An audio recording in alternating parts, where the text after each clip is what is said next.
Hello students, आज के English class में आप सबका स्वागत है।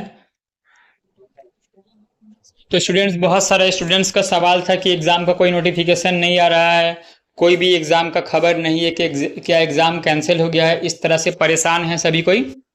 तो देखिए, आप लोग को पहले ही बता दे रहे हैं कि एग्ज़ाम अभी तक कैंसिल नहीं हुआ है। आप लोग अपना पढ़ाई जारी रखिए। देखिए, ये एग्ज़ाम का तैयारी करते रहिएगा तो आपका और भी काफ़ी सारा एसएससी रेलवे का भी एग्ज़ाम कवर हो जाएगा। आप लोग जो तैयारी कर रहे हैं एसएससी जीडी एमटीएस, ठीक है, तो वो सब एग्ज़ाम भी कवर होता रहेगा। तो एक एग्ज़ाम का तैयारी करने से आपका कम से कम जब दो तीन एग्ज़ाम कवर हो जा रहा है तो आप लोग इसमें हिम्मत मत हारिए। और आपका जहाँ तक बात हो रहा है, बहुत सारे यूट्यूब चैनल सिर्फ जस्ट व्यूज़ पाने के लिए इस तरह से वो लोग मिस इन्फॉर्मेशन वाला वीडियो बनाकर जस्ट व्यूज़ पा रहे हैं। उन लोग को तो व्यूज़ मिल जा रहा है और आप लोग को सिर्फ टेंशन मिल रहा है, ठीक है। और आप लोग इस तरह से परेशान हो रहे हैं। तो देखिए, आप लोग परेशान नहीं होइए, एग्ज़ाम होगा, बिल्कुल होगा, ठीक है। थोड़ा सा टाइम लग रहा है, मान रहे हैं हम लोग। तो एग्ज़ाम के लिए उतना चिंता मत कीजिए आप लोग, ठीक है। एक एग्ज़ाम का आप लोग तैयारी करते रहिए। देखिए, एग्ज़ाम का तैयारी करते करते आप लोग इतना एक्सपर्ट बन जाइएगा कि आपसे एसएससी एमटीएस का एग्ज़ाम हुआ या फिर धर लीजिए पुलिस का एग्ज़ाम हुआ, जीडी का एग्ज़ाम हुआ, अभी रेलवे ग्रुप डी आने वाला है, ठीक है। काफ़ी सारा एग्ज़ाम आपका कवर हो जाएगा। मैक्सिमम 80% 75% सिलेबस तो सेम रहता है ना, सिर्फ कुछ कुछ अलग रहता है, तो उसको आपको अलग से तैयारी कर लेना पड़ेगा। तो ठीक है, तो आप लोग टेंशन मत लीजिए, एग्ज़ाम होगा। तो चलिए हम लोग आज का क्लास स्टार्ट करते हैं। और कुछ भी सवाल आप लोगों का होगा तो हमसे टेलीग्राम चैनल पे आप जुड़ सकते हैं, डायरेक्ट सवाल कीजिए, आपको हर सवाल का जवाब मिलेगा। और आज का क्लास आने में थोड़ा सा लेट हुआ, 5-6 दिन लेट हुआ, क्योंकि हम अपना डिजिटल पैनल इंस्टॉल करवा रहे थे, उसमें थोड़ा सा टाइम लग गया। तो कुछ दिन बाद हमारा क्लास डिजिटल पैनल में आएगा। तो चलिए हम लोग आज का क्लास स्टार्ट करते हैं। तो अभी हम फिलहाल स्क्रीन रिकॉर्ड करके क्लास बनाते हैं। तो नेक्स्ट क्लास आपका कुछ दिन बाद से डिजिटल पैनल वाला क्लास आएगा, ठीक है। और भी अच्छे से आप लोग हमारे साथ इंटरेक्ट हो पाइएगा। तो चलिए स्टार्ट करते हैं आज का क्लास। फर्स्ट क्वेश्चन देखिए। फर्स्ट क्वेश्चन देखिए क्या बोला है, सिनोनिम करना है। तो देखिए, आज के क्लास में हम जो 25 क्वेश्चंस करा रहे हैं उसमें आपका वो पूरा एक तरह का क्वेश्चन पेपर मान लीजिए, ठीक है, पूरा एकदम आपका सैंपल पेपर रहेगा।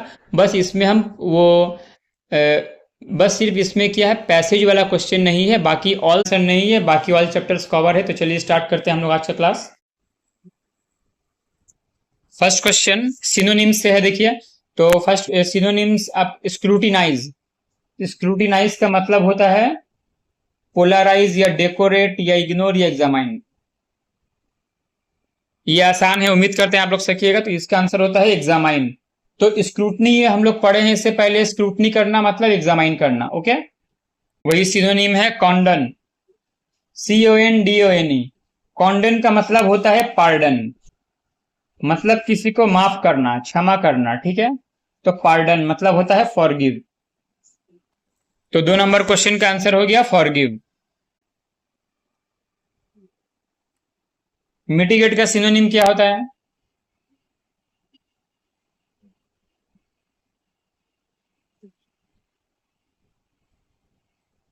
मिटिगेट का मतलब होता है एलिविएट, ठीक है। एलिविएट मतलब कम करना।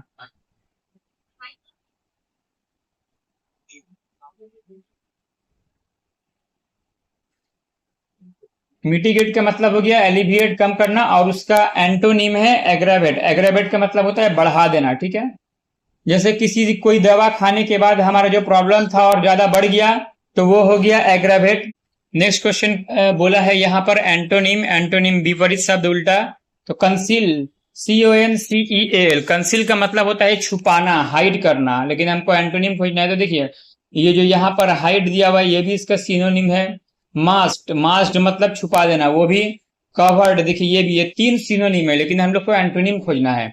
एंटोनिम इसका है रिवील। रिवील मतलब होता है जो छुपा हुआ चीज को फांस कर देना, ठीक है।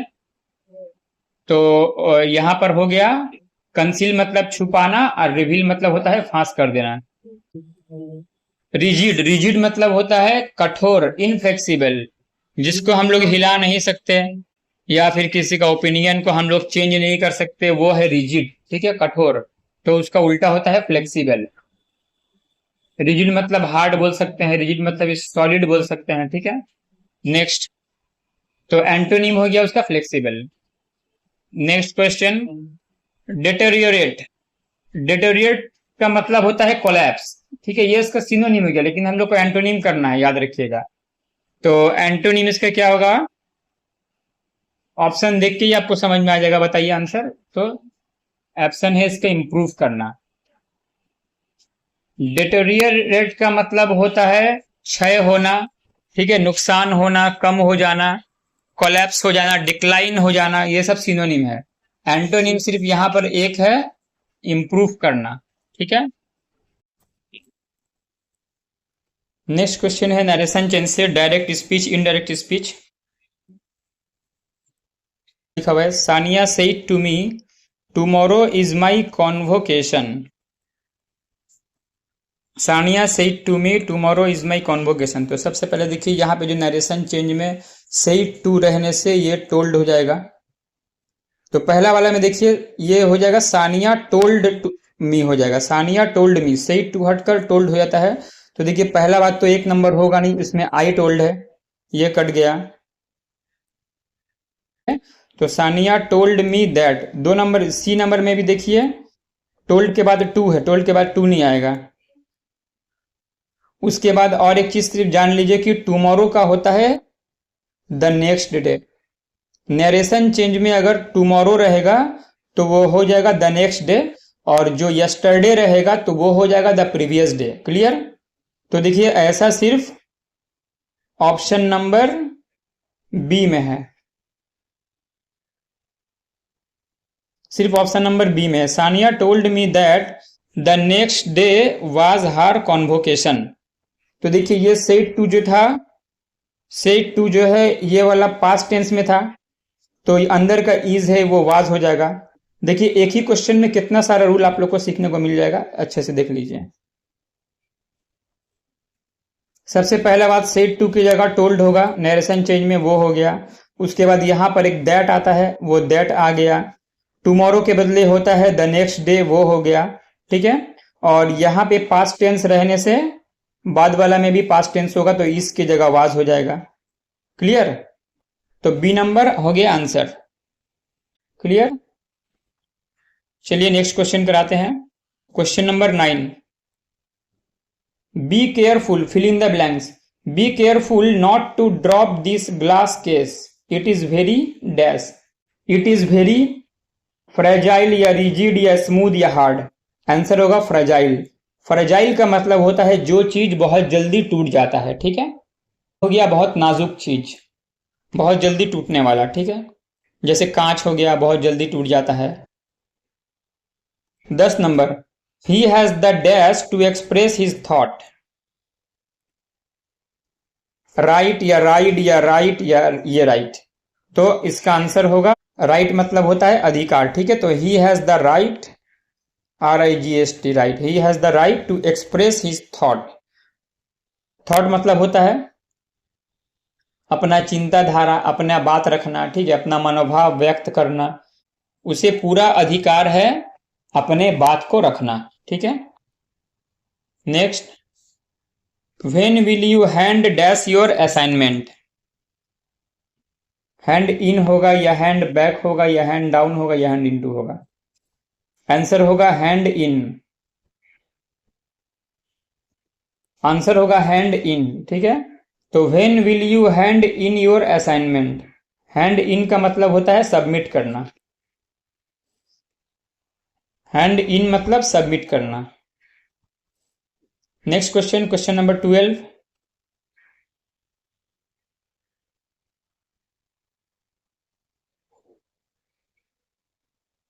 The court has absolved him dash all the charges.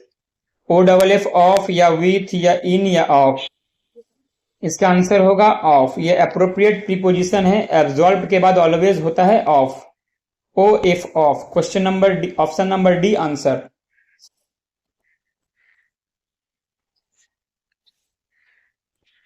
Next question, question number 13, one word substitution.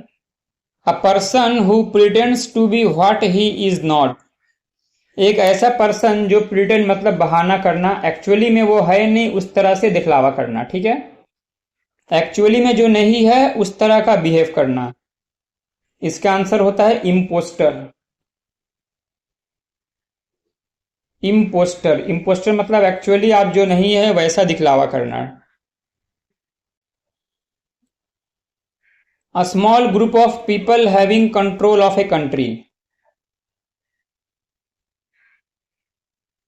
A small group of people having control of a country, इसका आंसर होता है ऑलिगार्की। तो ऐसा क्वेश्चन आपका इकोनॉमिक्स में भी आता है। तो जैसे मान लीजिए, जैसे एक ऐसा मार्केट है जिसमें स्मॉल ग्रुप ऑफ पीपल जो है वो मार्केट में बिजनेस करता है, ठीक है, मार्केट में बिजनेस करता है, तो उसको बोलता है ऑलिगोपोली मार्केट। ऑलिगोपोली मार्केट, ठीक है। Next question, idioms and phrase. Pull someone's leg. Pull someone's leg, टांग खींचना। टांग खींचना का मतलब होता है किसी का मजाक करना, मजाक उड़ाना। तो joke with someone, joke with someone, option number B.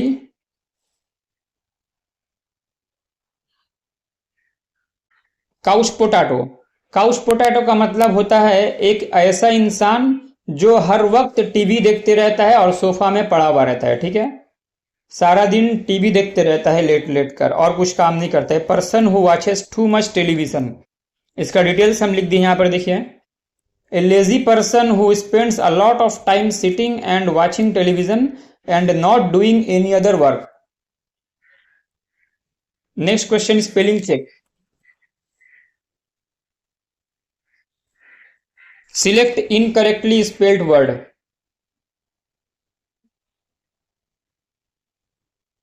Incorrect spelling में इरिटेटिंग सही स्पेलिंग है, पेडिस्ट्रियन सही स्पेलिंग है, एनर्वेटिंग भी सही स्पेलिंग है। देख लीजिएगा, बी गुइलिंग गलत है, इसमें एक ठो एल होता है, ठीक है, बी गुइलिंग में एक ठो एल होता है, BEGUILING। क्लियर।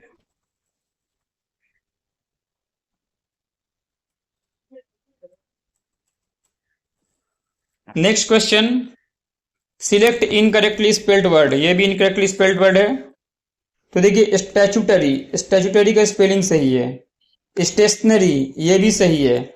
स्टेशनरी, ये भी सही है। स्ट्रेटेजी का स्पेलिंग गलत है, स्ट्रेटेजी में यहां पर ई आएगा, ठीक है, STRATEGY, strategy. Next question, the labourers relax between 4 PM to 5 PM।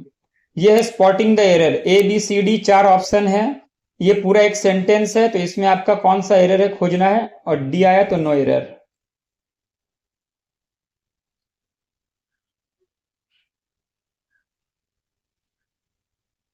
तो ऑप्शन है the labourers relax between 4 PM to 5 PM।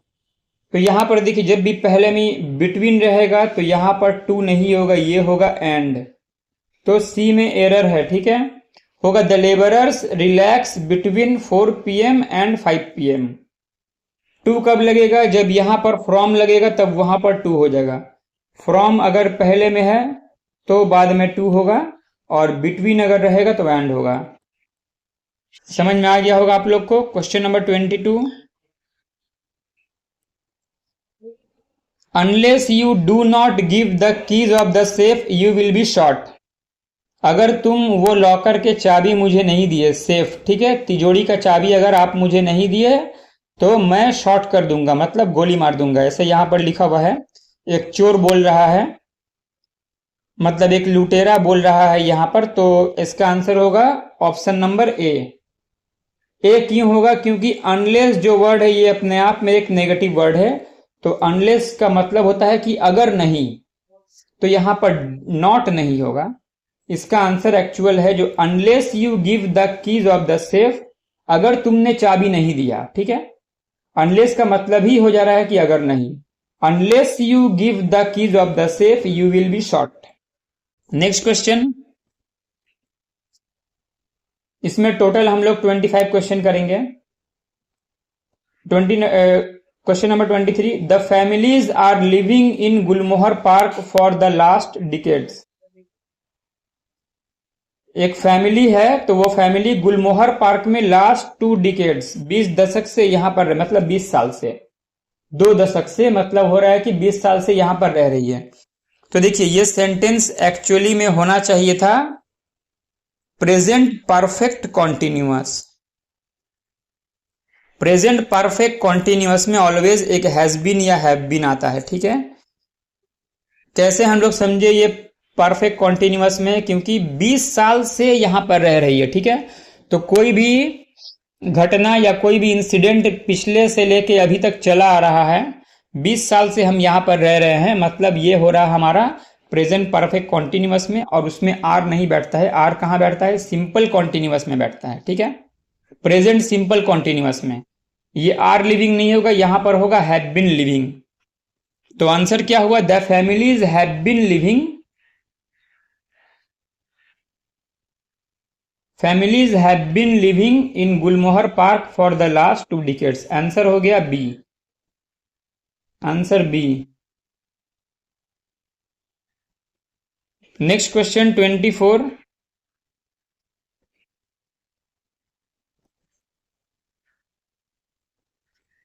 Question number 24, the storm has destroyed 12 houses. इसको करना है हम लोग को वॉइस चेंज। तो देखिए यहां पर सब्जेक्ट है, उसके बाद वर्ब है, और ये ऑब्जेक्ट है लास्ट में। द स्टॉर्म हो गया, तो इसमें वॉइस चेंज में क्या होता है कि आपका ऑब्जेक्ट पहले आ जाएगा, 12 हाउसेस पहले आ जाएगा। यहां पर हैज बीन है, तो देखिए हाउसेज है, प्लूरल फॉर्म है, तो 12 हाउसेज हैव बीन हो जाएगा। Clear? Option number B answer, 12 houses have been destroyed by the storm. जो सब्जेक्ट है वहां पर बाई, बी वाई बाई लिखकर चला जाएगा, ठीक है। तो हैज की जगह में हैव क्यों हुआ? 12 हाउसेस था इसलिए हुआ वहां पर हैव। अगर यहां पर 1 हाउस रहता तब हम लोग लिखते हैज, ठीक है, प्लूरल में हैव बैठता है। नेक्स्ट क्वेश्चन वॉइस चेंज का देखिए, आभा सेंट मी ए कार्ड।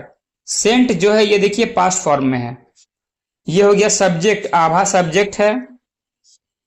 सब्जेक्ट मतलब जो वो काम को अंजाम दे रहा है, काम कर रहा है। सेंट मतलब ये वर्ब हो गया, कार्ड जो है ऑब्जेक्ट हो गया। तो विल भी तो होगा नहीं, ये फ्यूचर हो गया, लेकिन यहां पर पास्ट में है, यहां पर भी विल नहीं होगा। इज तो होगा नहीं क्योंकि इज प्रेजेंट टेंस में आता है, ठीक है। तो आंसर क्या हुआ? A card was sent to me by Abha. A card पहले आ गया, पास्ट में है इसीलिए वाज आया यहां पर, वाज सेंट, ठीक है, वाज सेंट हो गया। उसके बाद to me by Abha, by Abha जो है वो लास्ट में चला गया। और 2 क्वेश्चन हम लोग का रह गया, PQRS क्वेश्चन, आंसर को सजाना। Arrangement of sentences. The Montreal protocol by more than 197 nations on substances that deplete the ozone layer was signed in 87। ठीक है, चलिए तो इसको हमको सजा के लिखना है। ये एक ही सेंटेंस है, इसको जम्बल्ड दे दिया है सेंटेंस, इसको आपको सजा कर लिखना है। खुद से पहले कोशिश कीजिए एक बार।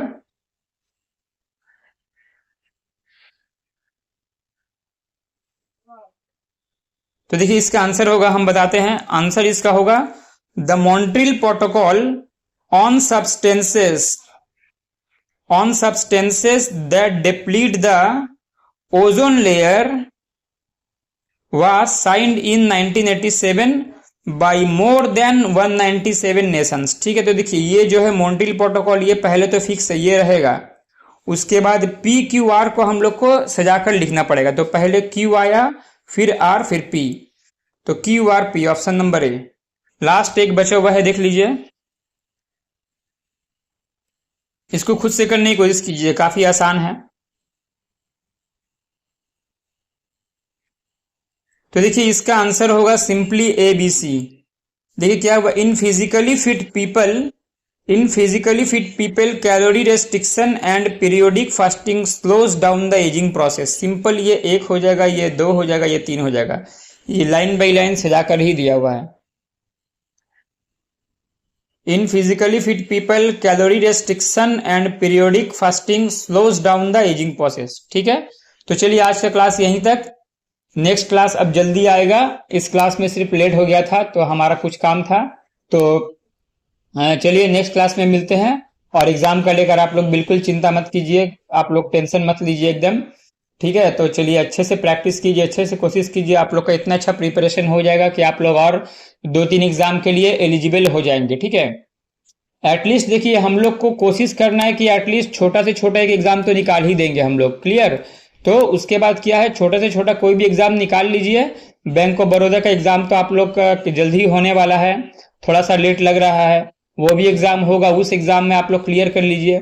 जिनका उस एग्जाम में धर लीजिए थोड़ा सा कुछ कमी रह गया, तो आप लोग का इतना अच्छा तैयारी हो जाएगा कि आप लोग दूसरे एग्जाम भी आराम से छोटा मोटा एक एग्जाम निकाल। देखिए बैंक ऑफ बड़ौदा का एग्जाम तो होगा ही, उसमें आप लोग कामयाब होइए, यही दुआ करेंगे। ठीक है, तो अगर बाय चांस मान लीजिए जिनका थोड़ा सा कमजोरी रह गया या कमी रह गया, वो ये बैंक ऑफ बड़ौदा का पीओन एग्जाम नहीं निकाल पाए, तो आप लोग का देखिएगा इतना अच्छा प्रिपरेशन करवा देंगे, इतना अच्छा प्रिपरेशन हो जाएगा, आप लोग छोटा मोटा कोई भी एक एग्जाम तो निकाल ही लीजिएगा। ग्रुप डी बोलिए या फिर धर लीजिए SSC MTS हुआ या फिर रेलवे का ग्रुप डी एग्जाम हुआ, वो सब एग्जाम भी आपका कवर हो जाएगा। ठीक है, तो अच्छे से प्रिपरेशन लीजिए, कोई ना कोई एग्जाम आप लोग जरूर क्लियर कीजिएगा। छोटा मोटा एक एक जॉब कम से कम पाइए कोई भी, उसके बाद आपका प्रमोशन लेके अपर लेवल तक आराम से जाइए। क्योंकि इंटरनल एग्जाम जो होता है वो काफ़ी आसान होता है, काफ़ी इजी होता है। इंटरनल एग्जाम में प्रमोशन एग्जाम लेने में प्रमोशन लेने में आप लोग को कुछ भी दिक्कत नहीं होगा। ठीक है, बहुत आसान एग्जाम होता है प्रमोशन एग्जाम। तो चलिए मिलते हैं अगले वीडियो में।